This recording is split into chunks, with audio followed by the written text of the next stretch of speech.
Today is Saturday, March 16th, 2019.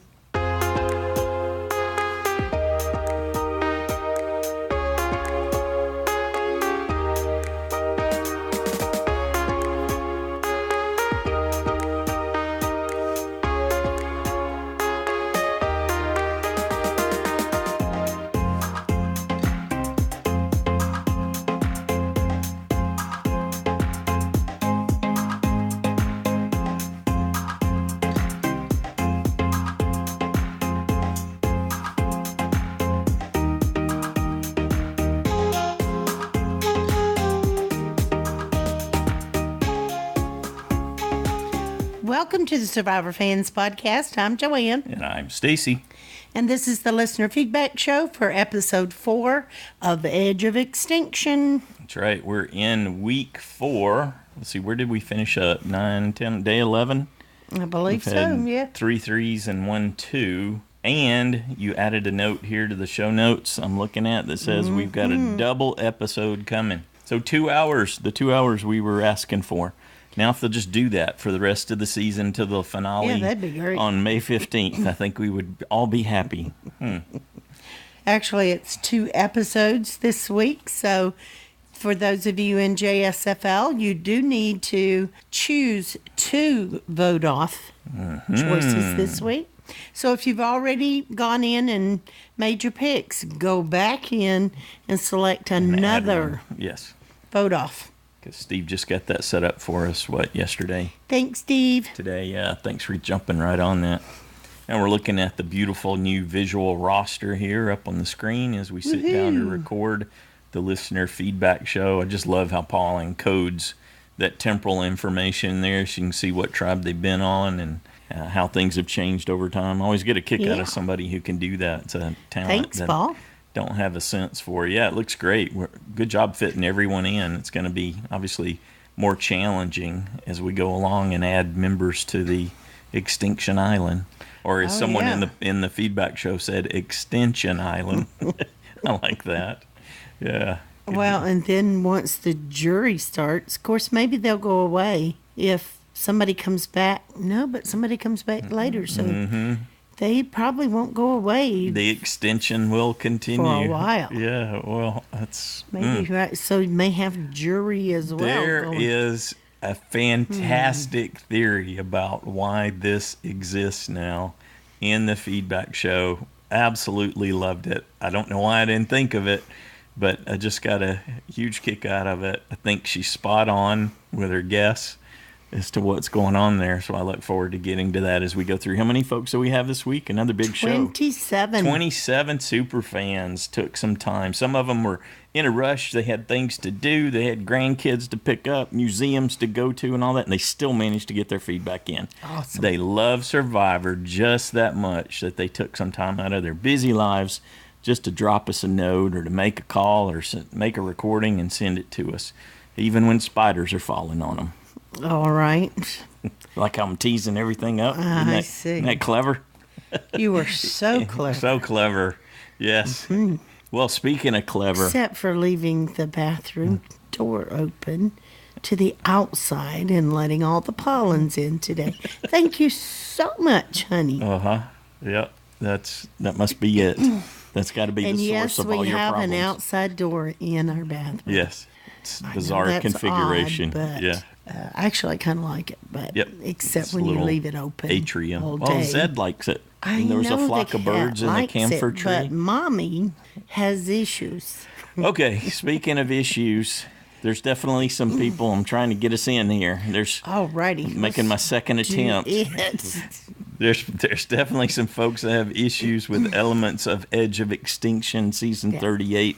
Some folks are enjoying parts of it, other parts not so much. But let's get to that. Is there anything else we need to say before we dig in? No, just that it's completely Stacy's fault that I sound this way. And so I'm sorry. I see. Okay, sure. You can hang it on me. Good deal. Hey, let's check in with Pete. I love you anyway. I love you too. Let's see what Pete thought about this last episode and any predictions he may have for what's coming next. Hey, Joanne and Stacy. This is Pete from Boston calling here. Wow, I never would have predicted that for a tribe swap. Let me let out a great big woo! Woo! And that's for you, Wendy, for letting the chickens loose. How I wish that team lost to send you on the extinction. And one of my favorites, Rick Devens, got blindsided. I am sad, guys. Now, I don't know. It's between him and Chris who I want back. That's tough. I think Chris is going to probably still win his way back. But maybe Rick can surprise us. But who would have thought that, guys, with the tribe swap? The same teams on just about the same tribe, except for Wendy. And then the team that was originally on the blue team there is on the new green team. That is crazy. You know when it last happened, guys? Was Survivor All-Stars, one of the tribe swaps. All of them are on the same team except for Amber. But Boston Rob convinced them when he said to Lex, you take care of her and I'll take care of you. And they got rid of Jerry instead. And then that's when Boston Rob took over. That was the last time I think something like this happened was in All-Stars, which is crazy. But wow, I can't believe Wendy released the chickens, and now they don't trust her. Victoria, Eric, and to boot, she told them everything. You heard Aubrey. I love what she's telling me. But then again, looks like the girls are coming together to get rid of Eric, too, but that could be a misdirect, in my opinion. And then how about the other team there, Ron and Julia? We finally saw a little more of Julia there looking through his bag, and they're doing even a flashback there with Joe. Wow, so Ron is playing Joe big time, but they just can't get rid of him yet because they can't lose right now. Joe better watch his back and all. He doesn't see that Ron and them are against him. Well, not Aurora, but Ron, Julie, and Julia are for sure. So we'll see how Joe is, but Joe is a beast, and I love watching Joe. And Wentworth again escapes, although this time it was her friend Lauren. I was screaming, Lauren, play your idol, but clearly she didn't need it. And War Dog, the mastermind, if you want to call him that, made the big move to get rid of Rick. So right now, War Dog, I guess it's safe to say he's the gamer, even though I'm not a big fan of his. So we'll see how it goes, but I'm sad Rick is gone. It's him and Chris. I wish him and Chris could both come back, but I like Rick a little bit better. But we'll see what happens, guys. I don't know. We'll be seeing a challenge, I'm sure, soon. But looking forward to it, guys. Maybe another team will lose to shake the game up. But I love this episode, though. It was awesome, even though I didn't like the outcome. Great stuff, guys. Bark, bark, bark. Chicken. Take care, guys. Woo. Bach, bach, woo to you too, Pete. Good deal. I like that reference to All-Stars. I think Sophie picked up on that too. That was a previous time when that had happened where all but one person flipped around. I don't know if we'll get to see any of the original Kama go to Extinction Island in the first phase. I won't be surprised at this point if it's all the original Manus, just the way things seem to be going. Now with the double episode coming, could change. Possible. Yeah. When they get rid of David and they don't have him dragging them down in puzzles, if that opportunity presents itself, then maybe something will switch around. It sounds like there's a good extra clip on War Dog this week where he was talking about how he's been approaching things, how he's been laying out his game, trying to build up his game without showing too much. And he tells us that he is very good at puzzles. It was something that he was working a lot on when he was getting ready for his LSATs, and he just hasn't chosen to show that yet. Things have been dropping the way he intended from his different tactical operations as he's planned out his different moves. And it really does feel like that. You can just feel he's got these, okay, we're going from point A to point B. Now we're going from B to C. And he's got these things mapped out with, of course, an eye on the future. So, yeah, definitely a good extra clip with him. I kept thinking Chris and Joe would go to head out on Extinction Island. Head to head. To get back in. Yeah. And what did I say? Go to head. Oh. Okay. Well, There you go. Yeah, it's my fault, though. Joannism. And that may still come to fruition. We don't know. With a double like that, you could easily end up doing it. And I wouldn't be surprised after listening to Julia and Ron in the extra clips and in this episode to see how they planned all that out, that operation they just ran on Joe, trying to sucker him in, if they wouldn't even potentially consider throwing one. I thought there was a great extra clip with Eric. We hadn't heard much from Eric lately. No, Eric and Gavin both kind of dropped out of the... disappeared. Yep. For a while. But I really liked seeing... A while for Joanne means one episode. Just so we're clear. Which is it probably... pushes out to her 2-week horizon. There's more truth in that than I would like to admit. Yeah. Okay, but anyway, I really liked seeing how much he's really thinking every little thing through. He's got Aubrey just completely dialed in. Oh yeah, totally. He knows that. He even described. It was neat watching in the order that we ended up watching him, at least. That he was talking about how he's observed Aubrey's ability to and her goal to be a collector of people. And then it was a couple of videos later we watched Aubrey talk about how she's been collecting people and how excited she bringing is them in and, for this more people different cut because she hadn't been able to talk to Gavin without Julia hovering over, watching her every move and listening to what she was saying. So she was looking forward to having more of those discussions because her goal was to collect these people. It's almost as if he had heard her say it somehow. Yeah, and he's like, that spot on. Do I want to try to use that for my benefit or get rid of it beforehand? You know, he's just really thinking all sides of things. He was laying out his risk management process very clearly in that extra video. Liked it. Yeah, it was fun to see inside his head a little bit. And listening to Rick talk on his clip, I thought his tribe had him nailed perfectly. Yes. About how he was wanting to, work other people that he hasn't met yet. And so they had that dialed in really well, too. Yeah. Yep. Also, he just didn't realize it was to his detriment, that it was so obvious that it made him be viewed as more of a threat because he just had the ability to connect more than they did. And it didn't look like from the extra clip that they had built any shelter, at least from that particular clip. No, that secret scene where he was doing the newscast there at the Lesu camp. Yeah, and they were all out in the open and just praying it wouldn't rain. Yeah, it appeared that way, even though it sounded like rain was destined since Kelly, in her birthday wished out loud for no rain that night. They're like, you doomed us. I thought that was very interesting, too. She said she had spent 3 of her birthdays. Yeah. She's played 3 times. Every time she's had a birthday while she was out there. Yeah, because they've been filming at this time of the year. Yeah. I guess that's when she... And for her, that would have been what? That would have been March, April, May. So May, June, July time frame. For the second cycle. Yep. Good deal. All right. Thanks, Pete. Next up, we got an email from Mike in Omaha. Dear Joanne and Stacy and other Survivor fans, I would first like to say that despite this season's highly suspect theme, of which I'm still entirely convinced is only there to keep returnees in the game as long as possible, this season of Survivor keeps surprising me in good ways. I thought this episode was good, but like Stacy mentioned in your recap, not excellent. I find it interesting how Dan Wardog seems so vehemently against Wendy, yet I see some similarities between them. I think they're both 100% self-motivated, they just go about it in different ways.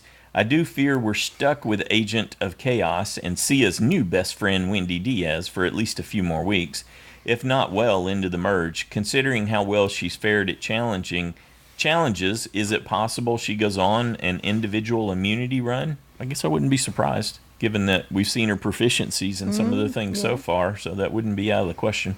One thing I would like to mention, as I pointed out week 1, is about Julie Rosenberg. Have y'all noticed that she's had a confessional 3 of the 4 weeks thus far? I had not. I hadn't either, but who's had the most confessionals? I saw this on the Survivor subreddit. I don't know. Wendy. like way above everyone else. That's probably true too. Okay, let's get back to what he's saying here about Julie. And in none of them is she saying anything particularly groundbreaking, other than about wetting herself. Yet they keep checking in with her. Discount me all you like, but I'm telling you guys, I think you do so at your own peril. I can't say that Julie is a winner or anything, but I still feel, given the way the editing is hitting me, especially after years of cultivating my assumptions based on that edit, that she's very possibly a finalist. Maybe a no-vote-getting finalist, but a finalist nonetheless. She speaks and even looks a bit like Michelle Fitzgerald, and much like her, she's got a yellow buff. Hasn't gone to a single tribal council, and the cameras keep checking with her to narrate on how she's doing. Let me put my magnifying glass down now and take off my deer stalker hat. Okay, Sherlock. I don't see any resemblance to Michelle, but I'm totally willing to give all that to you. I think targeting Rick was a terrific move by Wentworth and Lauren. Good on them. They were positively correct in their assessment, and they shot a huge threat out of the game, for now at least. A shame, too, because I'm sure, like everyone else feels, I liked Rick and loved his send-off newscast. As for who's playing well, I don't honestly think we've seen enough of a lot of these players. And again, that feeds into my general contempt for the twist. It does have merit. It isn't as harebrained and pointless as most approach dysfunctional ideas, but it takes away airtime from the players in the game, and I'm not a fan of that. I agree that it's neat to spy on the losers out there, but in the end, it isn't worth giving the active players less airtime. I think you just totally nailed that. That's my sentiment exactly. Need more airtime. Yeah, possibly that would help offset. Apart from Lesu going back, in which case I could see Kelly David or War Dog going, presumably Lauren would save herself with her idol. The only other person I could potentially see going is Joe Anglem. If his tribe is getting antsy for the merge, they might aim the cannon right at him. Looking forward to hearing everyone's thoughts. Stacy and Joanne, you two are amazing. Thanks so much for your podcast. You rock it too. Good job, Mike. Yeah, I can totally. I could see Joe going. That's why I'm thinking they might even potentially throw it, because these are a bunch of savvy players, so we're gifted in that sense. There's a lot of people who really know the game. They're counting. They know the days. They've got an idea of what's coming. They saw this shuffle coming. Totally were ready for it, and then they know the merge is coming, and they don't want Joe at the merge. So yeah. I think Ron's done a pretty good job of making him feel comfortable, and Aurora is with him, but I think they're setting Joe up. Yeah, I guess I'm. It's not that I didn't know this. I'm just disappointed Joe doesn't have a little better awareness, or that Aurora's not picking up on it. Somehow she's missing the cues too. Of course, like that conversation Joe and Ron had, they were off on their own. Mm-hmm. But you would think Aurora would be a little more savvy as to what's going on with the other three. But I guess they've kept her on the outside too. That speaks to the other three and their ability, their determination, keep it close. Yeah. I can't get behind Mike's assessment of Julie, because everything about her revolves around her issues with having to pee. So that's the sum total of what I know about her. He was saying that. You mean you don't think I should put her as a vote out this week? Yeah, well, definitely not there. Oh, she's so hard to listen to. Just her normal voice comes across as whiny too. I don't recall having that assessment of Michelle. That's your thing. Yeah, it's one of them for whiny sure. Voices. One of many. It's true. Yeah, good deal. Thanks again, Mike. Good job. Next up, we got a call from Sophie. I think she's hiding her villainous. She's back to sweet Sophie. She's not letting on how villainous she is this week. I see. Hi, Survivor fans. Joanne and Stacey. This is me, Sophie. In Texas, woke up to more snow today. It was unexpected. A bit like the tribe swap. That was also very unexpected. I don't know how I feel about it. I think that if I was on the other tribes that hadn't been to tribal council yet, I would feel like I wasn't really playing Survivor. I was just sort of on a camping trip. If you think about it, if it wasn't for Wendy, stirring up all these emotions that we heard last week, then I think it would be a bit of a boring season. So I don't think anyone should be hating on Wendy. I think she's just amazing. And she performed this week, and we were so proud of her. And actually, I was even more proud of my kids, because when they were watching Survivor and they saw Wendy release those chickens, they themselves, without me saying anything, said, "Mum, if I was there, I would do that too. I would save those chickens." And they eat chicken. So, I think that I have just raised such animal caring kids, and I was very proud. And Wendy, if you're listening to this, keep doing what you're doing. You're great. I think that the tribe swap, it was very unpredictable, but it kind of happened before in Survivor All-Stars. Do you remember when Boston, Rob, and Amber, they met and they fell in love? And there was that tribe swap, and then there was Amber. She was the only one who moved over to another tribe.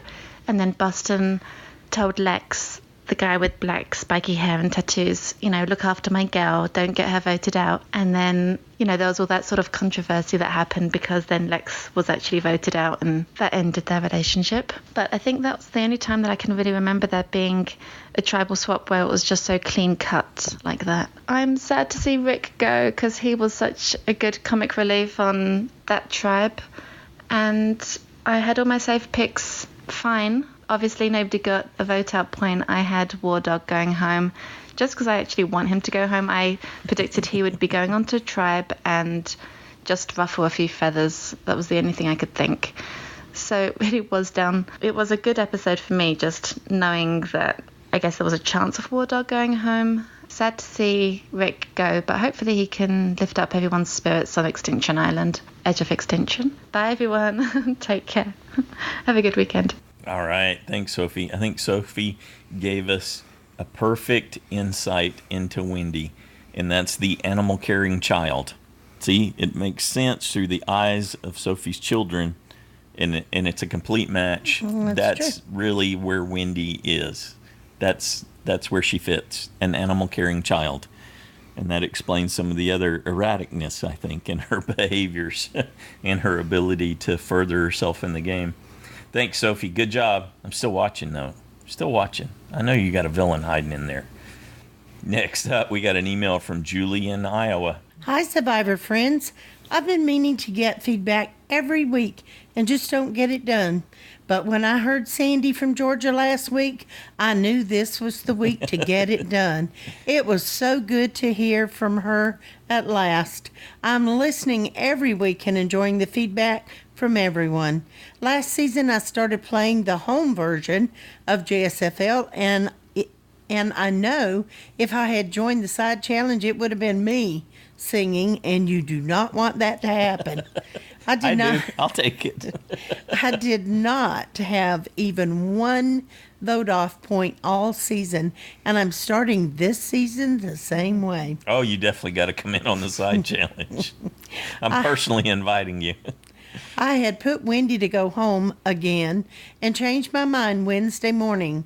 I played bold and put Wendy as safe and had War Dog to go home. I really enjoy the music that Stacy has chosen this season and look forward to your podcast every week and to the listener feedback also. Thanks to all.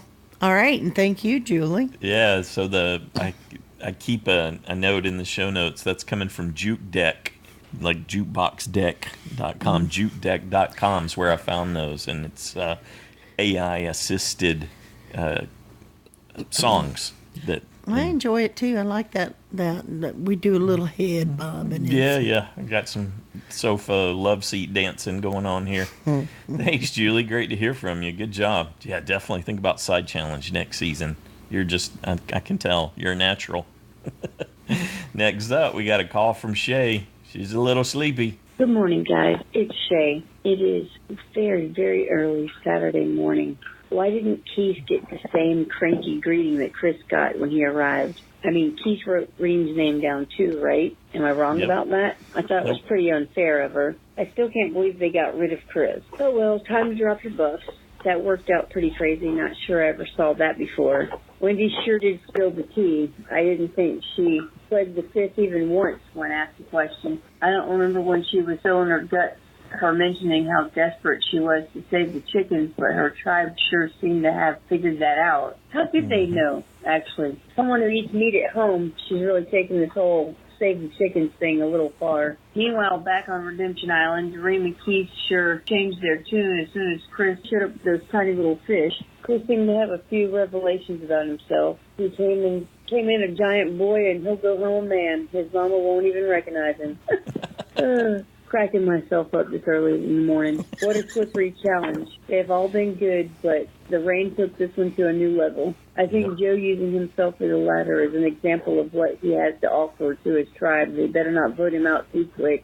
Speaking of team, I cannot believe that David's tribe put him on a puzzle again, especially after last week's fiasco. Wendy sure did come in at the end of that puzzle challenge and save it. She actually nailed it. She better, after letting those chickens go. What about that tribal council? I think David was less confused about who voted for Rick than he was about why. I was right there with him. I didn't think the reason they voted Rick off was a valid one. I mean, each and every person in this game will eventually do what they need to get in with the other people. I mean, I'm pretty sure that it's Survivor's #1 strategy for getting to the end of the game, right? I mean, what do I know? I'll tell you what I do know. I know that so far this season, every time my husband and I have picked someone to root for, they get voted off. My husband and I finally, 3 weeks in, picked Chris to root for, and he got voted off. He just said this week while watching that he liked Rick as an option for somebody to root for, and I agree. It was like the kiss of death for Rick's game. Bing, bang, boom, he was voted out.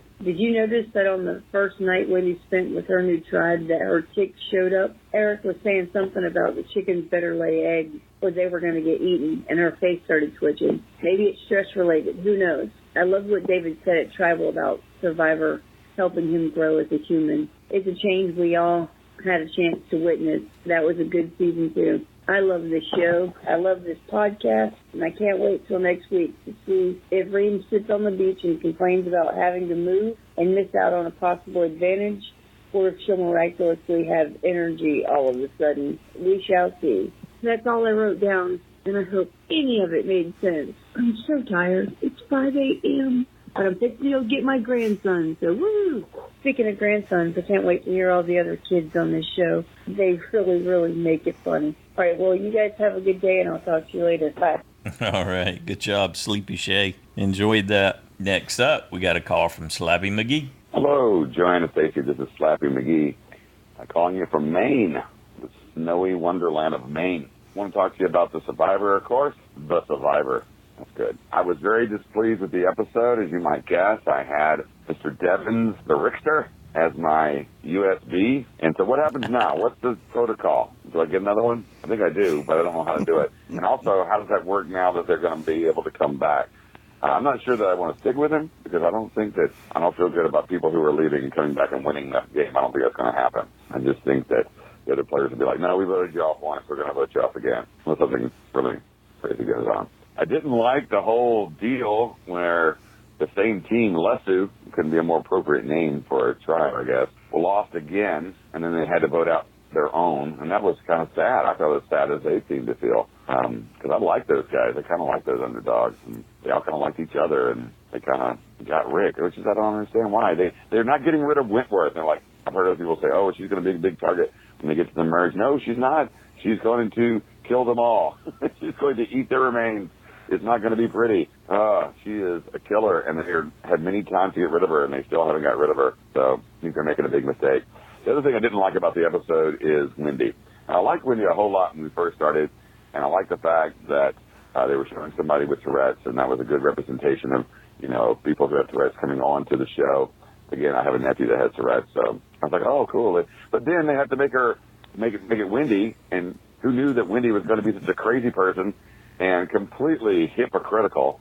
I mean, she's releasing the chickens, and she eats meat at home, and it's just hypocritical. And she's doing it, and you can tell because she's playing right to the camera. She's doing it for the screen time, and I hate that. I hate those glory hogs that just playing for the camera, and that's exactly what you can tell by her smile when it's at night and just herself. She's smiling just for the camera and just having. I feel free. I feel like I've won. Such terrible, terrible behavior.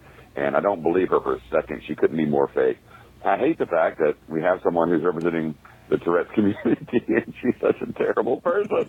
Oh, I hate her. She's not going to go. I mean, David had it right. Like, what is the plan? Does she really want to win? Because that's not the way to do it. She's not ingratiating herself to anyone. She's making everybody hate her. Now, that might get her far in the game, and the fact that people might want to keep her around because she's a number for their voting. And so she'll, ride on their coattails, and then they'll dismiss her, and then nobody would vote for it. It's terrible gameplay, in my opinion. And my opinion is right. Just kidding. Yeah, that's it. That's all I got to say. I want to know what's going to do with my USB now, because I don't know who I want to vote for besides Rick, because I still like the guy, but I'm out.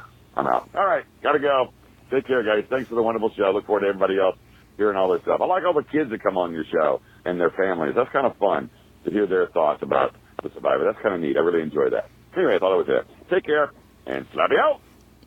All right, Slappy. Yeah, it is great to have the kids there. You will have an opportunity to choose a new USB for a possible 5 points, unless Rick comes back. There you go. You just hold on to him. You like Rick, you might as well just hold on. He's very likely going to re-enter the game, and then you'll have him for that extra 24-point bonus.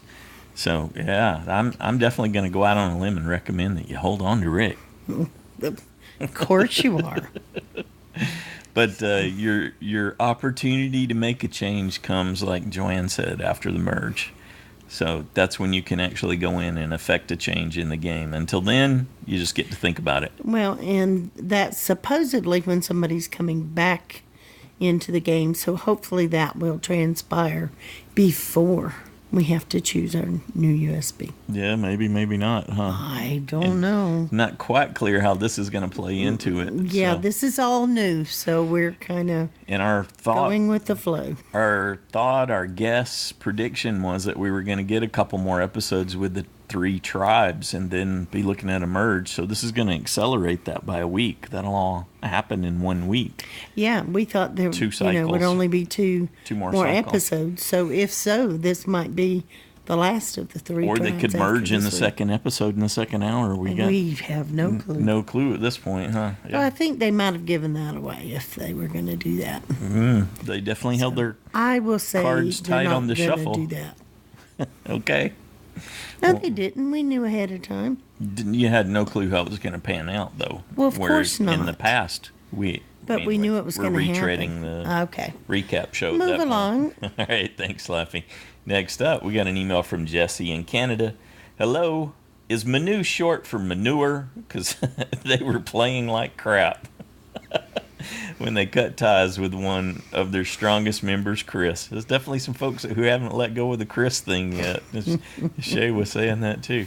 Chris visits the ghost of Manu past on Extinction Island, and they are not happy to see him. I expected them to be bitter, but the amount of salt they were throwing at Chris just felt unnecessary.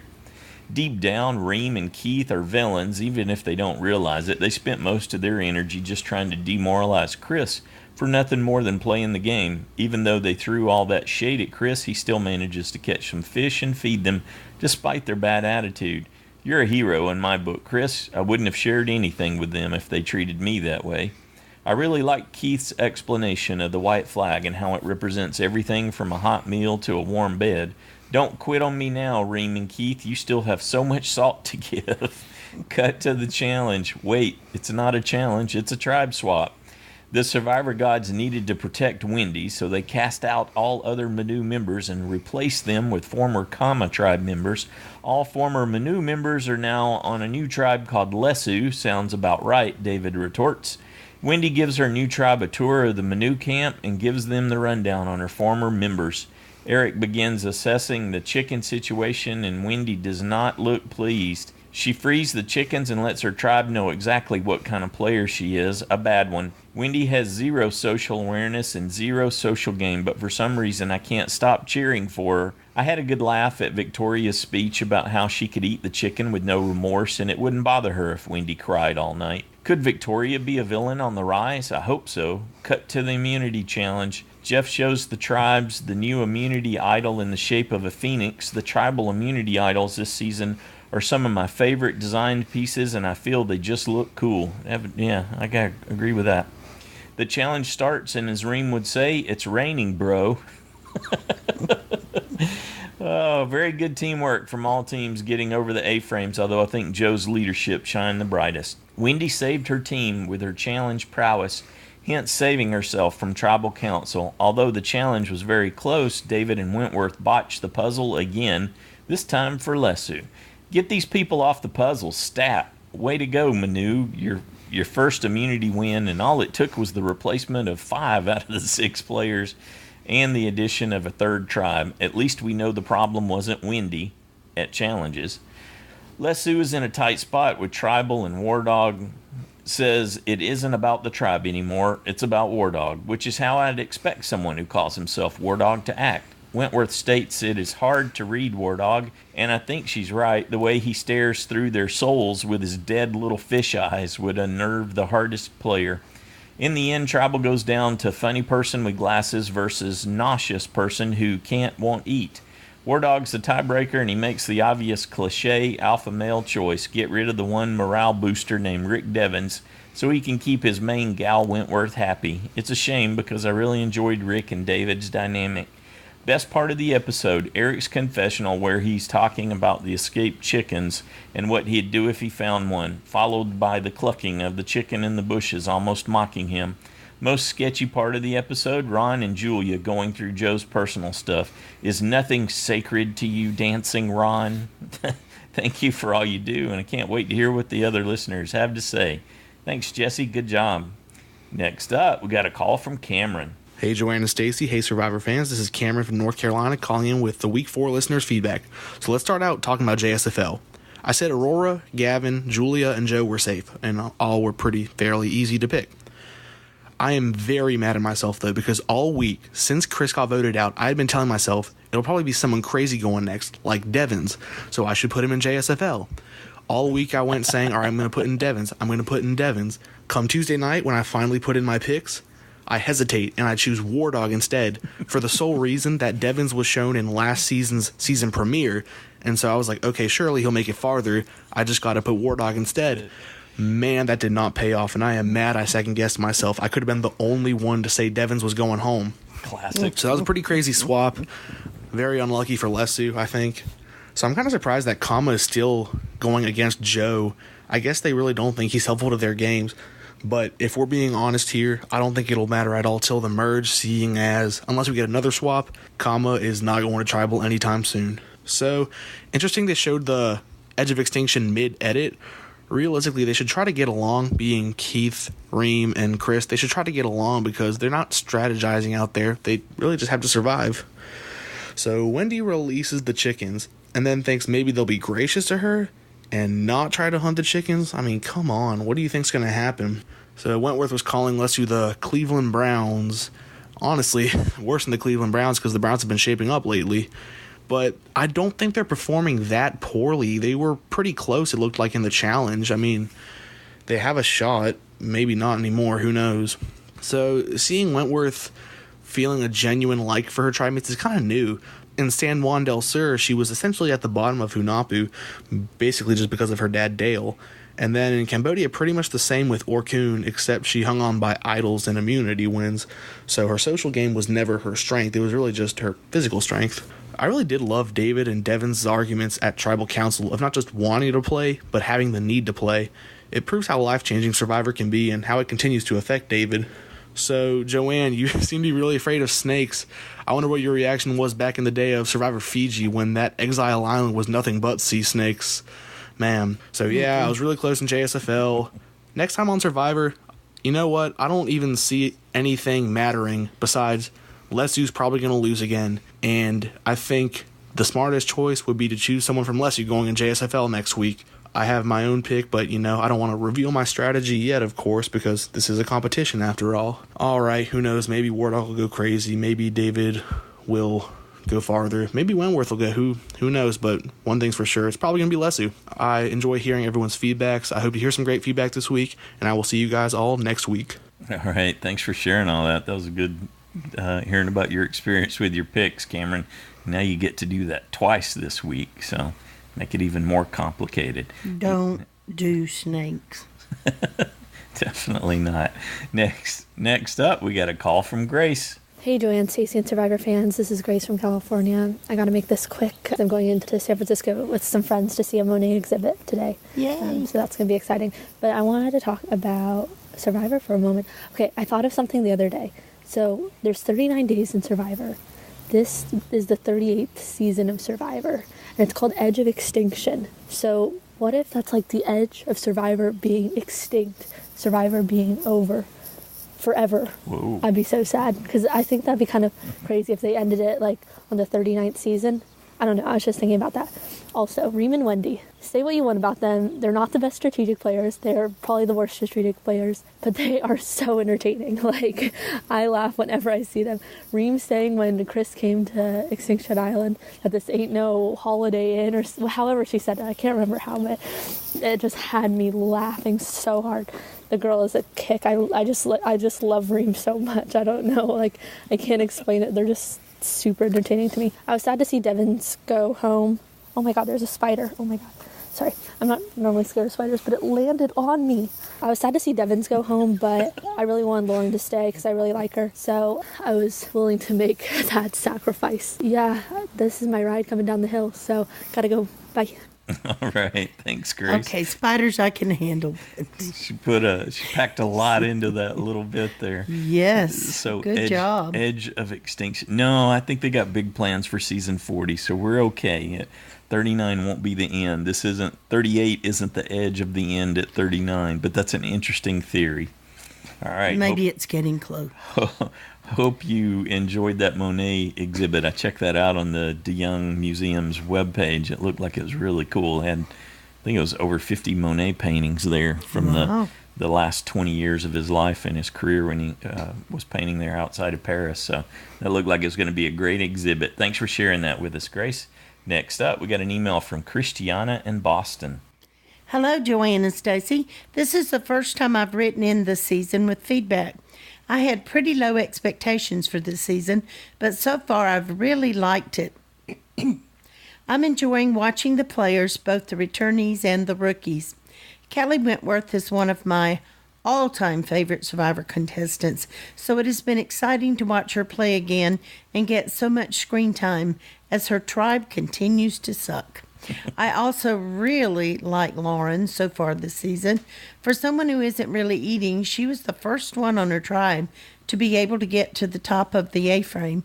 I really like the partnership between her and Kelly, so I'm excited to see how far that takes them. Switching tribes, what is Wendy doing? What is she possibly thinking by freeing the chickens and prioritizing their safety over her actual human tribe mate's safety and overall well-being? She is playing her own game in her own little world, and I don't know how much longer people will tolerate it. But if her tribe continues to win, then she'll be in the game at least until the merge. That's all for now. Looking forward to hearing what everyone else has to say. Have a good week, everyone. All right, thanks, Christiana. Yeah, enjoyed that. Up next, we have a voice clip from Rashmi. Hello, Joanne and Stacy and all my Survivor friends. So this is second time in a row the SFP community has been totally blindsided by the vote outs. And of course, we didn't see it coming. Wendy is definitely being protected by the chicken gods, and she has shown great pluck and courage in all the challenges. She's been brilliant. But man, she on the other side, she is totally cuckoo, or should say quack quack, or what do chickens say? Cluck cluck. I think War Dog made a very smart move of getting rid of Rick, because I'm sure he saw that Rick and David were becoming like a really close couple, and they were together all the time, very loyal to each other, and he read it right and got rid of Rick. I'll be really interested to see who comes back from the edge of Extinction Island and how they go about doing that. So I'm looking forward to that. Friends, I have really been devastated by the events that have happened in our neighboring country, and I send out my prayers to all the people who have lost loved ones or have been hurt, and I do pray for more understanding and less of hatred around the world and more of peace. And on that note, I'd like to end and say thank you, everybody. God bless. Well, thank you, Rashmi. Definitely agree with that sentiment. That's awful. What happened there in New Zealand, just terrible. Okay, next up, we got a call from the dynamic duo. We got Nicola-n-Eliza together again. I'm just going to go out on a limb here and suspect there might have been another bottle of wine or two involved in this enjoyment of this episode. All right. Hello, this is Nicola and Eliza from Lexington, Kentucky. Yay! No Jackson tonight. He's in bed. We just watched the episode, and the only thing I can keep thinking about is Nicola thinking that Wendy was a swamp meat vendor, not a swap meat vendor. It flashed up on the screen, and I was like, hey, how bad is this? She's like a swamp meat vendor. I imagine she was like selling crocodile meat and stuff like that. And she won't even eat a chicken. I bet those crocodiles eat a bunch of chicken. And then it came up on the screen again. I was like, oh, no. I was swamp meat vendor. So I'm looking forward to the math teacher calling in because of that math that was going down. And there was I was trying so you guys are mean about everybody that cries on the show. I was giving Nicola a hard time because who was crying? Lauren was crying because she was missing her parents. Oh, yeah. 10 days in, probably only 2 weeks and I was like, if you're tired and hungry, you'd be crying too. I was like, I cry and watch this show all the time. Yeah. If I ever get on this show, I'm just going to be bawling my eyes out all the time, and I'm going to be calling your podcast out about being bullies about it. I'm just kidding. And then, so the community challenge was cool. Those things look pretty hard, especially with the rain. Where they had to, they had to go up in the rain. That was really hard, but it was cool that Joe was like, oh, it could be a ladder. Yeah. So then the only other thing was when they went to tribal, and they're all like, oh, it's going to be so hard. Nicholas like, oh, we're going to get around the campfire and sing Kumbaya here in a second at tribal council. I was waiting for somebody to pull out their ukulele and start singing like a scout camp. I was ready we're for going to Jeff. miss everybody. I was ready for Jeff to be like, let's just call this tribal council out. Like, we're not going to have it. I think he might be like, I'm loving this. But we're both glad Wendy's still safe. Yeah. Even if she's not selling swamp meat. Just to annoy everybody because they didn't vote her out last week, so now they get to deal with it. But I am surprised they voted out Rick, and I expected him to just lose it when he saw the sign, but he was just like, oh, okay, I'm going to take this way. Didn't say anything. Yeah. And I can't believe, I had Kelly going, even though she's our USB. But I was like, okay, David's been like a dog with a bone with her for the past few weeks, and now he's like, now we're going to send Lauren home. Now your animals to be on the phone call too. All right, thanks guys. Thanks for everything. Here, everybody. Bye. I enjoyed the swamp meat vendor, selling gator meat. That's good. I enjoyed that. I hear it's delicious. All right. Thanks, Nicola. Thanks, Eliza. Enjoyed that. Enjoyed hearing the kitty cat at the end, too. Next up, we got an email from Boo in California. Hi, Joanne and Stacy. This is my first time writing in this season. Thanks for doing your show. I really enjoy it. I'm not enjoying this season for some reason. Maybe it's a David and Goliath come down. None of the new players are that likable or interesting. The tribe swap was disappointing. To be honest, I wouldn't mind if production just went ahead and did a new tribe swap next week. I'm in favor of production to do things to keep the show interesting as long as it's not overly intrusive to the gameplay.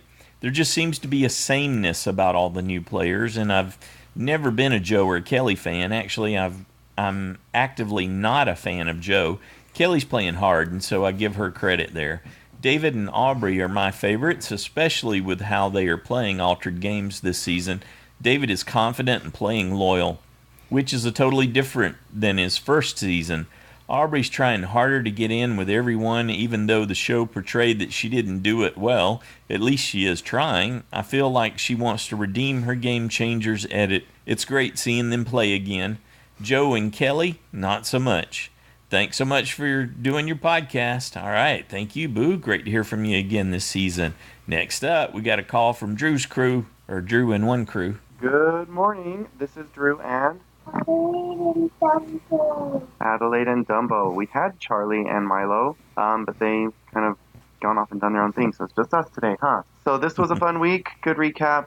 The quote-unquote mix-up was pretty interesting in that it wasn't a mix-up, so I don't know what to say about that, except that if I didn't see them hand-picking the buffs, then I would suspect foul play. But Guys, I think that Wendy is so weird. She's like a living anime character or something. Just her, I mean, I know there's the Tourette's thing, but then just like, even in her, just like how she moves and her gestures and her expressions, I don't know. I mean, she makes me laugh, but at the same time, I think she kind of, after like 5 minutes, would make me kind of crazy. So I think it's hilarious that her efforts at rescuing the chickens are just completely falling flat, and the chickens are just hanging around the camp anyway. They're basically right there. So, and she's like, I'm trying to save you. And it's like, yeah, they're chickens. They're kind of stupid, and it's just really funny. Some drama in the challenge. It's weird. I'm looking at your website, and it's like there are 4 tribes because the Edge of Extinction crowd is just getting so much bigger. It'll be interesting, I guess, to see how that plays out and who comes back. I guess you guys were talking about it. I think who is playing the best right now is someone along the lines of, I guess, like David or Aubrey. Maybe not Aubrey, but it's hard to say because the other ones are so quiet. We don't see a lot from them. And maybe I guess someone like Dan, because we're getting to see a lot of his gameplay, but I don't know how solid it is right now. But I think in trouble is Victoria. I think Wendy is a cartoon. I think that I don't have a lot of faith in Kelly, actually. I know that she's a big favorite, but yeah, I'm curious to see where this Joe and Aurora business goes. So yeah, that will be fun to see. We got stuff coming up happening in the season, so it'll be fun to see. Oh, so winner of the week. The winner of the week is Wendy. No way, she's the loser of the week, babe. She's cuckoo. Let's see, maybe the winner of the week is, I don't know, maybe I'll give it to Rick for being a good sport. I don't know. I don't see any other standouts, so I guess he'll get it as a parting gift. I don't know if we're going to have a quitter. I'm just looking at your questions. All right, well, I guess I don't have anything else to say. Do you have anything to say, babe? Yeah. What? Goodbye! Goodbye. Hey, wait, do you know what today is? Saturday! What else? Monday. Not Monday. What is today? Daddy's birthday. Is it someone's birthday today? Your birthday! My birthday! Joanne got it right. My birthday was right after Adelaide, so we're going to celebrate that today, and we're going to have a good day. So hope everyone has a great weekend. Talk to you all next week. Bye. All right. Happy birthday. Actually, Extinction Island folks are really just the other half of Lesu. Or Lesu. Uh-huh. I like Lesu better. Yeah. Because it's the other half of the old Manu tribe. Uh-huh. But that's how, since they're down there together, they kind of just fit in. Okay. Yep. I guess I'm I see looking what you're at saying. the roster. But Yeah. You're responding to something you heard Drew say? Is that what you're doing? Never mind. Okay. Yes, all right. but- Thanks, Drew. Thanks, Adelaide. Next up, we got a call from Kyle. Hello, Joanne and Stacy and all the Survivor fans at home. This is Kyle from Calgary, Canada, calling about this week's episode of Survivor. I'm not sure how I'm feeling about the season so far. I'm finding it a little bit boring, a little bit paint by the numbers so far. I guess it doesn't help that when they introduce something like a tribe swap and the chips kind of fall like they did, and there was really no change, and it kind of made things boring. I was sort of interested to see how the new tribes would sort of mix and mingle together and new alliances and new friendships and all that other kind of stuff, but I guess that wasn't in the cards. Except for Wendy, how lucky is she? She really benefited the most from this whole thing, and you know what? I kind of feel like she could go far. I don't think she's going to win, like, don't get me wrong, but somebody could probably string her along a little bit, maybe as a goat or something, and I think Aubrey might have that idea if we're not just, maybe it's a red herring or something like that, because Wendy is unpredictable, and you can't have a solid alliance with somebody who is as unpredictable as somebody like Wendy. So I don't know, maybe she'll get a little bit further. She'll probably do better than a good portion of her tribe mates, which is good for her, and she is good at challenges, so maybe when it hits individual, maybe you'll see something back from her. Maybe she'll be able to hold her own for a little bit, but I don't know, she's interesting. This is a long shot. If anybody of you know the Batman comic books and movies, she kind of is a little bit like Joker. She's got a massive, big smile like Joker, and she's got green hair like Joker, and she's definitely unpredictable like Joker. So I think I'm on to something here. I think maybe she could be maybe Joker's daughter or something. I don't know. Maybe that's a thought. On to the other issue that I have with this season, Edge of Extinction. I don't like it. I don't care about these people, honestly. They're salty, they're bitter, they're grumpy, and they're just kind of poor sports. And I don't know how or why they thought featuring Reem in the series more than, let's say, Julia or I don't even know if that's her name, to be honest. But they're featuring somebody who got booted out the very first vote. They're featuring her more than somebody who's still in the game. Like, talk about a slap in the face. Like, why? Why do we care about this woman? She is not going to move on. She's just grumpy all the time, and I don't know. I don't like it. So now that Chris and Rick are there, maybe it's going to be a little bit more enjoyable because I do like them. But I don't know. I just feel like it's kind of useless timing. And I mean, even if one person gets on there, is it worth the time that we're spending on it? I don't know. Nope. Maybe the show should be an hour and a half. Maybe to give us a little bit more detail on what's happening over there if it's really that important. So that's over my time. I want to thank John and Stacey for all they do. Really appreciate it. And the other fans that phone in and leave their feedback, I love hearing it. And I want to wish everyone a fantastic week, and we'll talk to you later. All right, bye. Thanks, Kyle from Canada. Yeah. Was that traffic? It was so quiet when it's like traffic. No, I'm pretty sure he recorded that when he was driving somewhere. Well, that's what I meant. When he stopped, you couldn't hear the road noise from his tires. And then I was like, "Oh, I think he's in traffic." Then I was in awe because I thought I couldn't do feedback. I couldn't talk and drive and focus. Put all that together. Yeah, that's pretty impressive talent you got there, Kyle. Good job, buddy. I'm with him. I think if there was ever a place for Extinction Island clips, it would be on the YouTube channel. That's where that stuff belongs. It doesn't belong in the episode. Let's focus on the people who are going to make a difference in the game. If you're only going to give us an hour, that's my feeling too. Hour and a half. That's the answer. Yeah, could be. Next up, we got an email from Ed in Milwaukee. Joanne and Stacy, several observations. One, I hope that Wendy does not get the Sia money. She is very different from Ty. Ty cared for the chickens, but he also looked for alternative food sources to feed his tribe. Wendy, on the other hand, thinks nothing of taking food out of the mouth of her starving tribe mates. Furthermore, she hid the flint, which was necessary for providing fire needed for heat.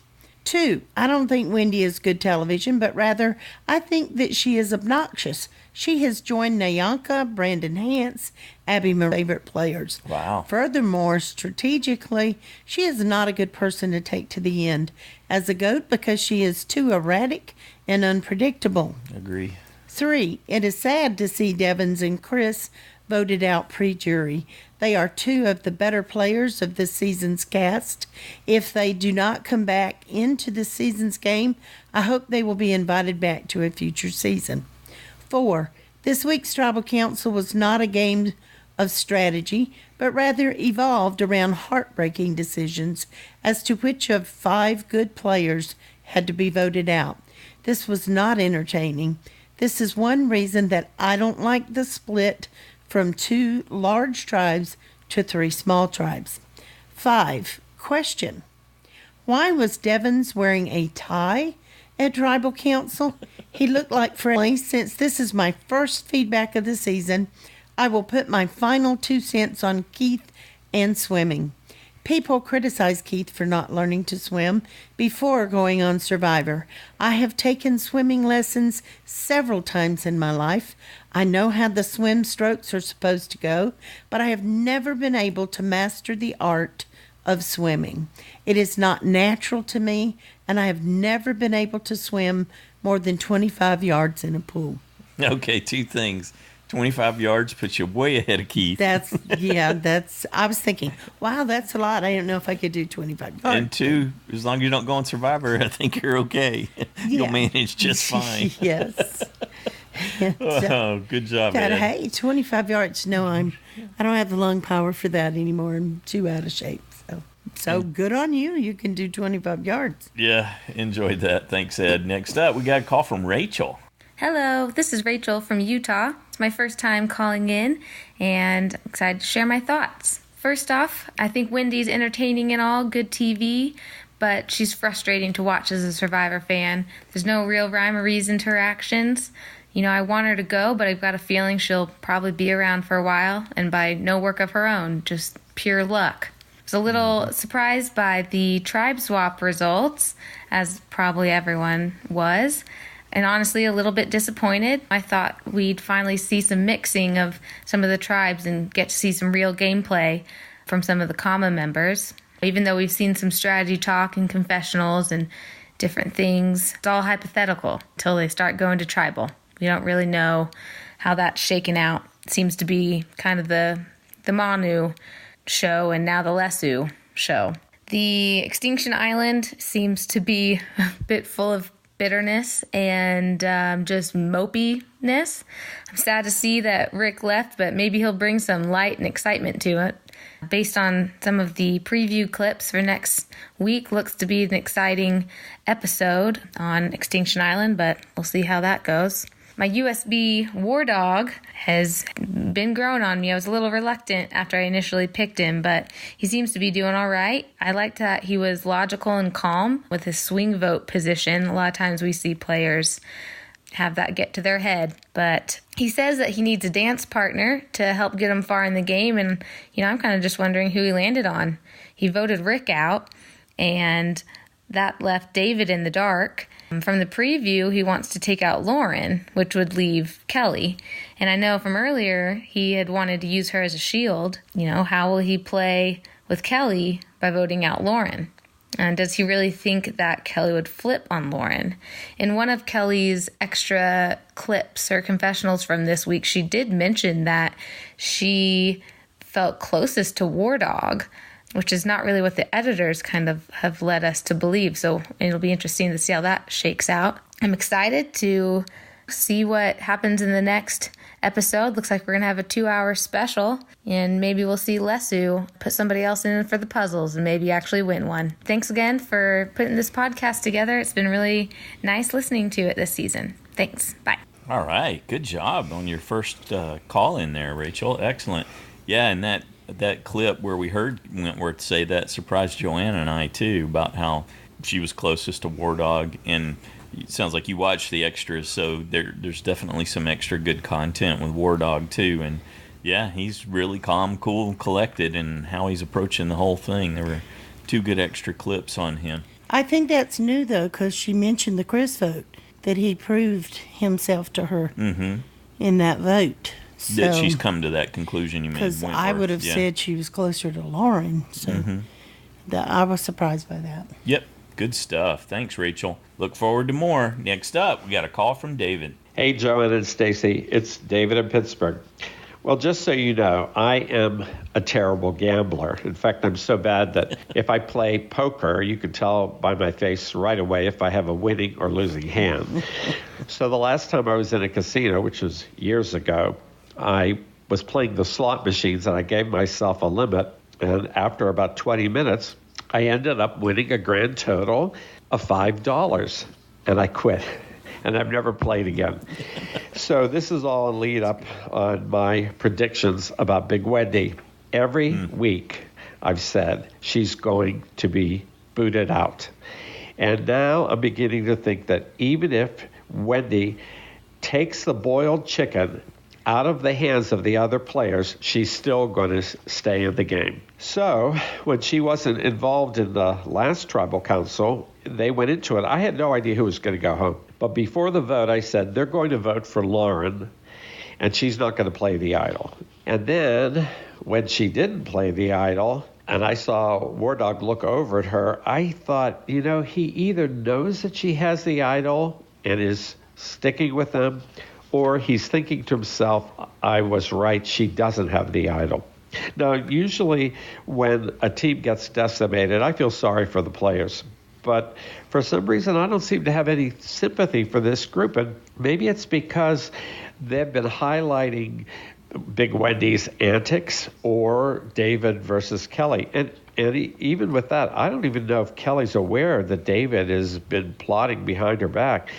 But I'm just not getting enough information about the other players to be invested in them. And even when Chris was voted off, which I was surprised at, I wasn't that upset. So Kelly and War Dog seem to be the power couple over there, but they're playing a different game. She's being more reactive. Oh, he wants me out, he's gone. She wants me out, she's gone. He seems to be planning steps ahead about what's going to happen. And David is beginning to seem to me more like Laurel on season 36. I want Kelly out, but now's not the right time. I want Kelly out, but I'll wait till the next tribal council. Now, over on the other teams, I'm surprised at how much I'm rooting for the returning players over the newbies. And I'm watching Aubrey find an idol and make connections. And in comparison, Joe's not doing as well. And while he and Ron were having that conversation, his bag is being searched back at the camp. And you can see how he misreads what Ron is telling him. Mm-hmm. I mean, Ron barely leaned into their hug. And the expression on his face, it was just very guarded. So my prediction for the season, Aubrey for the win. But then again, I'm a terrible gambler. It's the story in the beginning, which I think is a good lead up, because if you watch those extra clips of Victoria, I could totally see that pitch that she makes to Aubrey about her and Wendy, Victoria, Wendy, and Aubrey voting out Eric, be a red herring, because she's just trying to soften Aubrey up for a blind side in case, because she's thinking she may have an idol, right? So she's planning for it, making her feel safe. Yeah, so that she so can she do won't that. Play it. Yeah. Of course, they could blow that at tribal council if they're not careful. Sure. But she's obviously very guarded for someone who's inspired by her gerbil. I'm watching her a little closer now, at least. I got a sense that she was about to strike and watching those extra videos. You're talking about Victoria. Yeah, okay. Yep. She became distinctly more interesting after watching the extra videos this week. Good deal. Thanks for sharing all that, David. Next up, we got an email from Josh the Plush Moose from Massachusetts. Dear Joanne and Stacy, I'm not sure if anyone covered this yet, but I think the dragon and phoenix motif is the key to the season. The pair are a representation of the concept of yin and yang, which is a basis for, how do you say that? Feng shui. Feng shui. It's also a clever hint to the players about the season's twist as a phoenix goes up in flames, goes to the edge of extinction, and then rises from the ashes to live again. Oh, that's cool. I didn't even put that together. Thank you for that. Here's my other observations. Wendy didn't free the chickens. She fixed their bad feng shui. When it comes Close to feng shui? Whatever. It's said so many different ways. When it comes to the challenges, the green tribe is the lesser of the three evils. Oh, you must be fully recovered, because that's full form right there. Ron is a former Teacher of the Year. After seeing his 20 minutes ago plot, you have to wonder what his lesson plans are like. I'm not sure that Lauren's survivor diet will catch on. Wendy's strategy is to gump her way through the season. I wonder how far she'll... Did Keith and the Mast give anyone else a strong Mateo Machete vibe? I think we're spending so much time at Extinction because we're getting an Outcast type challenge and vote in, and the producers want us to see the story behind the vote. Trust Joey Amazing to know the right way to human chain your team up a slick incline. Wendy is strong at swimming and puzzles. If she isn't a dumb cluck, she could make the merge. I'm bum-puzzled by how bad David and Kelly are at puzzles. Rick is this season's winner of the Captain Obvious Award for saying that his team is not good at challenges. I'm not sure what weirds me out more about War Dog, his Rain Man math skills or his 1,000-yard stare when discussing strategy. On location at Tribal Council for the Lesu Evening News, this was Rick Devens signing off. I'm a bit confused about life on Extinction. Either Ream sat around whining for 3 days until Keith arrived and the rice clue was found, and then the two of them sat around like lumps for 3 days until Chris arrived and used the spearfishing kit, or the producers are adding something new for them to do with each new arrival. Given next time on showed a race or scavenger hunt with parchment in hand, I suspect it's the latter. The only thing missing at that tribal council was a sad violin. playing in the background. Next time, War Dog targets Lauren while the extinct run off on a scavenger hunt. Will Lauren's idol send War Dog to join them on the edge of extinction? Anyway, that's it for me for now. Thanks, Joanna and Stacy, for all you do. Can't wait to hear what the other fans have to say. All right, Josh, good job, bud. Next up, we've got a call from Justin. Hey, Joanne and Stacy, Justin from Michigan. What a good episode. Really sad to see Rick go to Edge of Extinction, although now Chris has some competition to get back in the game. So that'll be interesting how that starts to shake out, especially since it appears there's going to be some type of advantage or something to look for. It'll be interesting to see those two battle it out. I'm not even considering Reem and Keith being competitors at this point. I just think they're fillers. So once again, War Dog called the shots, and him and Kelly are kind of a fringe power couple at this point. They're making decisions together. They're both very persuasive and powerful, and nobody seems to see them as a huge threat other than David, who really is focusing on Kelly and not War Dog, and War Dog is the more dangerous one in my opinion. Really wish Lauren, would have just made a move and said, you know what, I'm just going to go with Devins and David and vote off either War Dog or Kelly. I don't understand her point of view of this. I mean, she was a target. Why not flip it on its head and go to the other target, Devins, and be like, hey, neither of us have to go home. Let's go after War Dog or Kelly. That's my take on that. I think War Dog needs to go home. It bothers me that he is so strong with his opinions and he's making all the moves and nobody is going after him yet. But that'll change at the merge if he gets there. The challenge was really fun. I run Tough Mudders, so it was a type of challenge that I really would want to do. You hit it right on the head when you said that Joe, he knew how to do that challenge. He understood the best way to get everybody up there. And Kevin, really, he just was kind of making a guess at it. Anyways, that was a really fun one. And this was just a good episode overall. Every week I'm just getting more excited to see what happens. And I think as we get farther into the game, Edge of Extinction is going to be kind of compelling to see which players get back into the game and what they can do with their second chance. All right, looking forward to everybody else's feedback. Thanks again for listening. Excellent. Thanks, Justin. I like you get to hear both sides. Some people not digging it, other people really enjoying it, all that. We got a nice mix in the feedback this week so you can get the different perspectives. You notice on Lesu, there's nobody left that knows David is really after Kelly.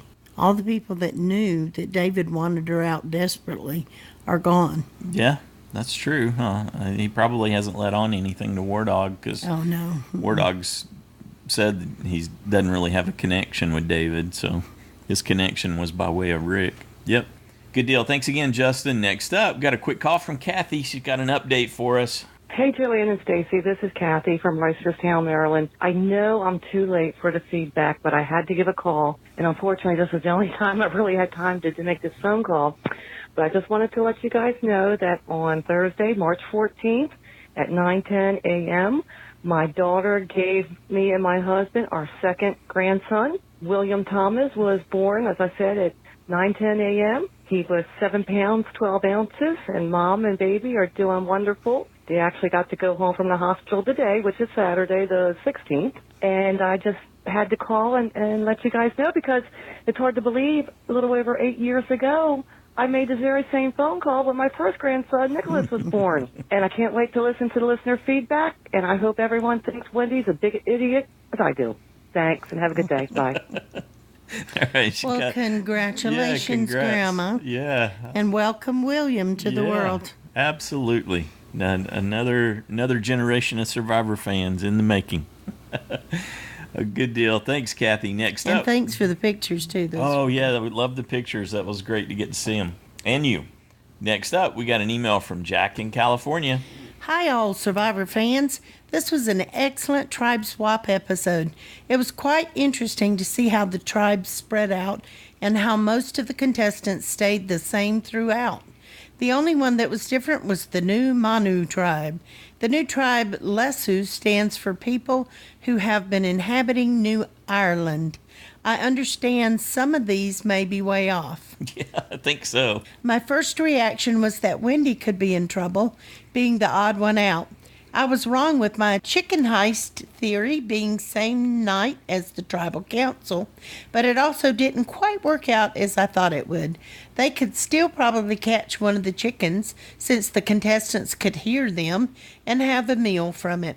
I thought Wendy was going home this episode, but I was off and didn't receive a vote out point, which scares me a little bit with the side challenge. As for what is happening on the edge, was this the first time we see that they have fishing gear? Mm-hmm. I don't recall seeing the spear before, and if so, I wonder why we didn't get to see it until this episode. For next week's 2-hour show, it looks like Lauren or Eric could be in trouble, but I think Lauren will be fine since she has an idol. As for the mad scramble that we saw on Extinction Island, my first guess is that there is either a hidden idol out there, which is probably unlikely, or it is part of how they could get back into the game. I'm thinking if Keith or Reem doesn't return to the game soon, they may quit. All right, thanks, Jack. Up next, we have a voice clip from Kim. Hi, everyone. This is Kim from North Carolina. I'm looking at Paul's visual roster, which is so incredibly helpful, and I'm thinking Victoria's going or Julie's going. I'm having trouble deciding who I'm going to choose as my vote out point. I'm sad that Rick has been voted out, but now I kind of like the EE because I get to see him some more. I wonder if Lauren dug up her idol before they went to that challenge that turned into the tribe swap. I'm curious to know if she still has it. I really can't figure out who on the Lesu tribe is actually most at risk. Lauren looks kind of weak, but she's still a beast and she has an idol. Maybe Dan is at risk because he's been scheming. We'll see. I had one more thought.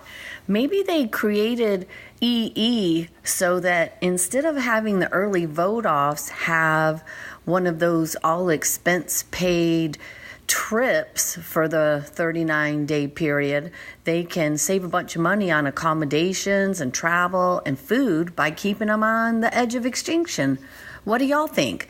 I used to tell Cameron I'd love to go on Survivor and just spend 39 days traveling if I was the first person voted off. Not that I wouldn't try to win, but I'm so desperate to travel for free, I'll even go with big groups of teenagers. So, just a thought. I think that's probably the best explanation we've heard for this. I initially did think it was all about trying to save the returnees and give them more camera time, but that's probably a bigger cost savings. Yeah, somebody else had mentioned that earlier in the season. Oh, I didn't remember it. So yeah, I remember us talking about it a little bit, but I don't. But I think that's an excellent explanation, and it's super likely, and I firmly believe, although I haven't seen it stated officially anywhere, that's been a lot of the reason, the rationale behind why they're staying in Fiji and while they're filming them the seasons back to back and all those things. So it fits in that pattern of one of the finance people making these proposals for cost cuts and winning quarterly awards for it.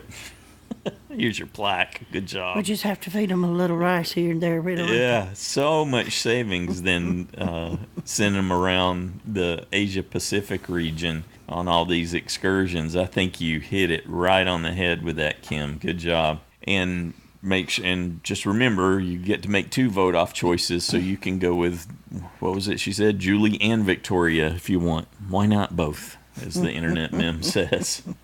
Good deal. Thanks, Kim. Next up, we got a call from Brandon. He's a little upset. Hey, yo, Wentworth, you better put some respect on the Cleveland Browns name, okay? Because it's looking like this year, yo washed-up Seahawks, you know what? I don't even know what to say. Stacey's going to have to do some editing because, I'm not loving that Cleveland Browns remark, but that's all right. We just got Odell Beckham Jr. Anyway, back to actual Survivor stuff. Let's talk about this guy, Keith, right, on Extinction Island. How dare you? How dare you? Okay, so I know how most of us feel about bitter jury members or, just bitter players in the game in general. I'm of the mindset that there's jury management, there's player management. If you pull a move on somebody, you have to manage their feelings on how they perceive you in order to win their vote or win their trust back in the game, or just to be able to be on a working relationship with somebody. You don't just get to make a move on somebody and then you get to control their emotion and how they take it. You got the one up on them. That's not their job to be the bigger person, so to speak, because they got done in. And like generally that's how I feel. Except in this case, oh my gosh, Keith, you have some nerve. You were absolutely garbage. You were El Terrible. You sucked. You were trash, dude, in all these challenges. Like, you were awful. So for you to be coming at Chris like that and like Reem, she was, giving him like the stink eye and all of that too, but I love Reem. I don't know. I give her a pass. At least she's funny with it. And she didn't suck that bad in the challenges. So I can be okay with her not loving Chris or whatever, not loving Devins or whatever. But Keith, come on. You would have, I think Probst said, I don't know, Stacey, wasn't he drowning or something before they came together? Whatever, man. All I know is that, Keith, you got some nerve. And last thing is Big Wendy. Big Wendy is great television. Oh my gosh, if I was playing Survivor with her, oh my God. See, these players got me so frustrated right now, I can't even talk. This is probably one of the worst feedbacks I've ever given. I feel bad for you, Stacey. I'm sorry, but I just had to get it out. The nerve. You let go of the chickens. I'd have been so mad. Okay. All right. I'm just repeating myself now. I heard about the secret scene where her old tribe was being bullies and they weren't nice and everything. And I agree. You should treat people better than that. I really do. So I can understand that from that standpoint. But you did it to your new tribe, the tribe that you like. What sense does that make? Oh, wowzers, man. But anyway, I'm enjoying this season, and I'm looking forward to what all you have to say. Go Browns. Talk to you next week. Peace. Oh, all right. Thank you, Brandon. Totally enjoyed that. But Brandon, I thought Kelly was your girl. I thought he really liked Kelly. Good deal. Thank you, sir. Enjoyed that. Made us laugh. Next up, we got an email from Dave in Ohio. This is my first time submitting to the show. Let me start out by saying to Rick, Survivor Nation was blindsided too on your vote out. That's why I love this game. I was hoping Rick would have made it to the Final Four, especially since I have David for my USB. After Rick was voted out, David might be on an island of his own within the Lesu group. He lost Rick, and the other three voted against his alliance. It's not looking good for David. Agreed. After watching the previews, extra clips, and interviews, could David be safe? War Dog's going after Lauren, who has an idol. Wentworth rolled her eyes walking away from War Dog after he revealed his plan on Lauren. Could this all backfire on War Dog? Could they turn it around and vote him off? That seems to be Lesu's strategy, vote off the strong. I think I'm leaning heavy toward War Dog being my vote out choice for this week. I'm 99% positive that Lesu is not going to be winning any immunity idols. Does everyone else feel the same way? I had Wendy as my vote out for the last 2 votes. Why is she still in this game? Yeah, she's good at challenges, but that social game, or lack of, is horrible. Freeing the chickens. Wow. I could have a 20-minute rant here, but I'll spare Stacey and Joanne that. I do hope Eric gets one chicken while Wendy is still there. I want to see Wendy melt down when and if Eric kills one. That sounds horrible to say, but it feels so right, too. I look forward to hearing everyone's views. Am I the only one that thinks War Dog's going to be voted out? No, I'm sure there's some other folks here with you. We've heard it in the feedback, so you won't be alone. You just got to pick another one to go along with him. I'm the type of guy that fights technology. I just started listening to podcasts 6 months ago. I so regret this. Your show makes the game better. It is no longer one night a week of Survivor. It's now every day. This is my first season playing JSFL, and I love it and your show. I have 17 points so far. Good job. Through this show, I found out about the extra clips and the interviews. Excellent. Glad we could point you in that direction. Thank you both for enhancing the game of Survivor. Thank you for enhancing the listener feedback show. Great to hear from you, Dave. Good job. Next up, we got a call from Jen. Hi, everyone. This is Jen in California. So that swap was definitely something I could never have imagined in my wildest dreams. That was so hard to believe that a random draw would generate teams or tribes like the ones that ended up together. So I'm starting to have flashbacks of Survivor Palau, despite the fact that there was no tribe swapping or anything in Palau. One tribe just kept losing and losing and losing, and the former Manu tribe, there's nobody going to Extinction Island but members of that tribe. Okay, so let's talk about Wendy briefly. Let me get Wendy off of my chest here. Wendy is going to be either the next one voted out just as soon as possible, or she's here till the end. She is setting herself up to be just the classic goat, and I can't help but think that that's what she wants. But as the game of Survivor continues to grow and evolve, I kind of think it would behoove all players to know that if you just sit back and let a goat go to the end, that person is potentially taking your spot in the final three. The odds of getting to the end are so slim.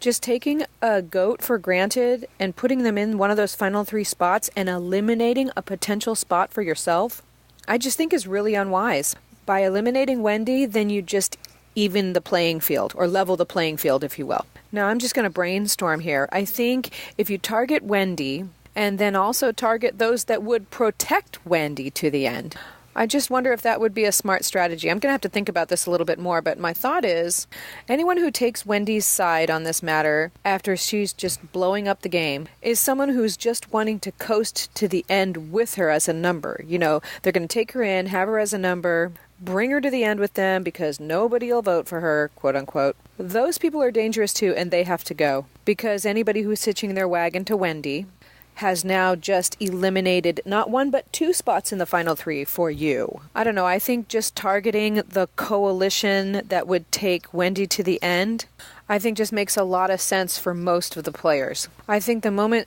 the group just starts to assume that a certain member is going to be sitting automatically at the end, that's the moment that you need to strike and get that person out. Anyway, those are my thoughts on the matter. I don't know how coherent they are, but there they are. As far as what's coming up on next time on Survivor, David needs to get out there and look for that Lesu idol. Somebody's got to get out there and look for that Lesu idol. There's another one out there. I just am wondering who's going to find it. That's it for me. Can't wait to hear everybody else's feedback. Till next week. Bye. I like your idea there. I think there's definitely some value in the whole blow up the goat rodeo strategy. And I'm looking forward to seeing who's going to find that new idol too. And you got to think Lauren's got the advantage since she knows what to look for, right? She's going to know to look for that green. But does she have the strength to get up and go do it? That's another thing altogether. But yeah. That not eating's going to catch up to her sooner or later. Yeah, she's done well so far, but she's got a little while before. Like I said, I bet you it's her electrolytes that are going to actually do her in, because I think she's got enough fat on her that she's fine once she switches over to ketosis. She'll have plenty of energy, and that probably won't take too long for someone as fit as her. She would not like to hear you say that. What? That she's got plenty of fat on her. Oh, okay. I see what you're getting at. Yeah. Well, it's just my assessment from looking from afar. There we go. So I think she'll be okay if she can get her electrolytes and she can manage to keep water down. She stays hydrated. She'll be good to go. And then, yeah, I expect we'll see some idol searching for sure on the Lesu tribe. And you could easily see Wendy and Aubrey both going as a double this week if for some reason Manu ends up back at Tribal a couple of times.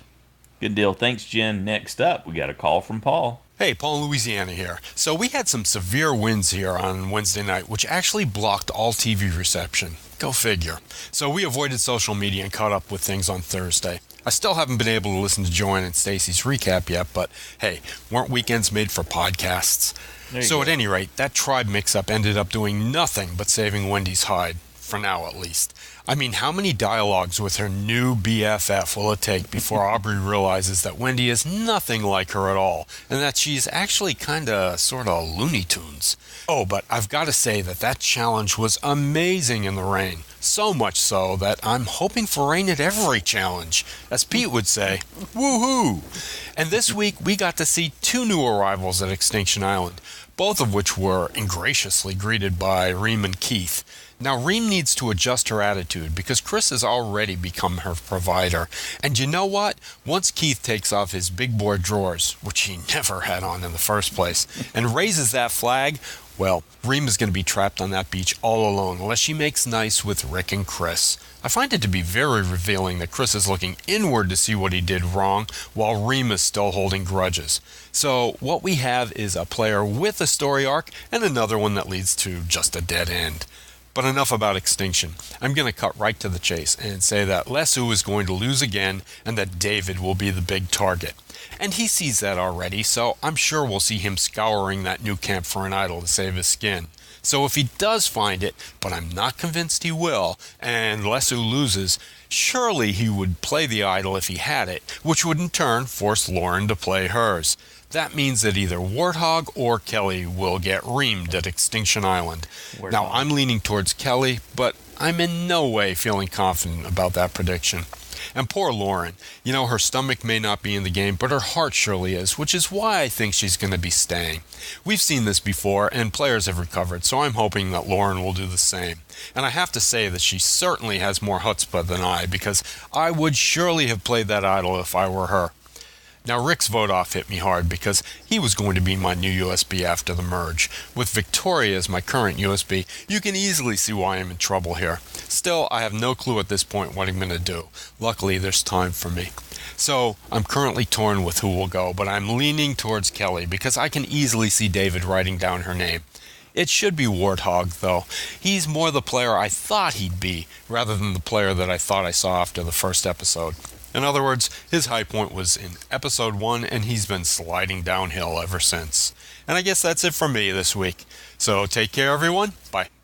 All right. I like Warthog instead of War Dog. Mm-hmm. Yeah, he seems more like a pesky warthog. Good deal. Yeah, excited to see how this double elimination takes place. What did the teaser? It said 2 blind sides, right? So whether they'll truly be blind sides. I don't know. I haven't read the teaser. No, I'm talking about the video. You've seen it. It says it in the video. Oh, okay. Yeah. In the preview for the next episode, the video that's out there on YouTube now, I'm pretty sure it says 2 blind sides. So hopefully that'll be. All I remember is double this and double that. Double the blind side. Double. Yeah. Good deal. Well, we enjoyed all that. We want to thank everyone who took the time to send in your thoughts and predictions for this season. Good job. And we also want to thank Barbara from New York and Richard for your donations. We greatly appreciate that support. Thank you so much. If you play GSFL, don't forget to get your picks in before the deadline on Wednesdays by 7:30 Eastern, 4:30 Pacific. And this week you need to select 4 safe as usual, but 2 vote-off choices. So again, if you have already made your picks, please go back to the website and choose another vote-off. There you go. That's your test. Let's see if you're listening to the listener feedback show. Yeah. That's your Otherwise, your listener reward bonus. You're going to miss out on opportunity to score more points. Tis Good deal. true. Anything else you want to add? I don't think so. I'm just looking forward to it. Yeah, 2 hours of Survivor. Woo!